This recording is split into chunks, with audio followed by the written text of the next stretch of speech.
Bus നിർത്താത്തതിനെ ചൊല്ലിയുള്ള തർക്കത്തെ തുടർന്ന് വിദ്യാർത്ഥിനിയുടെ മുഖത്ത് തുപ്പിയ കെഎസ്ആർടിസി കണ്ടക്ടർ അറസ്റ്റിലായി. പാലാ പുളിയന്നൂർ സ്വദേശി എൻ പ്രവീണാണ് അറസ്റ്റിലായത്.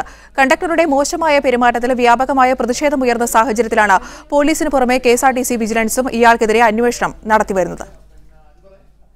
ചൊവ്വാഴ്ച രാത്രി 8 മണിയോടെ വൈറ്റില ഹബിൽ നിന്നും സീതത്തോടിന് സർവീസ് നടത്തുന്ന ഫാസ്റ്റ് പാസഞ്ചർ ബസ്സിൽ അമ്മയോടൊപ്പം യാത്ര ചെയ്ത 10ാം ക്ലാസ് വിദ്യാർത്ഥിനിയോടാണ് കെഎസ്ആർടിസി കണ്ടക്ടറായ എൻ പ്രവീൺ അപമര്യാദയായി പെരുമാറിയത്.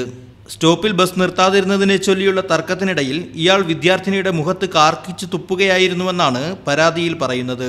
കണ്ടക്ടർക്കെതിരെ നടപടിയെടുക്കണമെന്നാവശ്യപ്പെട്ട് പെൺകുട്ടി പോലീസിനെ സമീപിച്ചതോടെ ഇയാൾക്കെതിരെ വ്യാപക പ്രതിഷേധമുയർന്നിരുന്നു. ഇന്നലെ രാത്രി പിറവം പോലീസ് സ്റ്റേഷനിലേക്ക് വിളിച്ചു വരുത്തിയ പ്രവീണിനെ വൈകിട്ടോടെയാണ് അറസ്റ്റ് ചെയ്തത്. തുടർന്ന് കോടതിയിൽ ഹാജരാക്കിയ പ്രതിയെ 14 ദിവസത്തേക്ക് റിമാൻഡ് ചെയ്തു. കണ്ടക്ടറുടെ നടപടിയിൽ പ്രതിഷേധമുയർന്ന സാഹചര്യത്തിൽ പോലീസിന് പുറമെ കെഎസ്ആർടിസി വിജിലൻസ് വിഭാഗവും ഇയാൾക്കെതിരെ അന്വേഷണം ആരംഭിച്ചിട്ടുണ്ട്. എന്നാൽ താനല്ല ബസിന്റെ മുൻ സീറ്റിലിരുന്ന യാത്ര ചെയ്തയാളാണ് തുപ്പിയതെന്ന വാദത്തിൽ ഉറച്ചു നിൽക്കുകയാണ് പ്രതി. മീഡിയ 1 കൊച്ചി.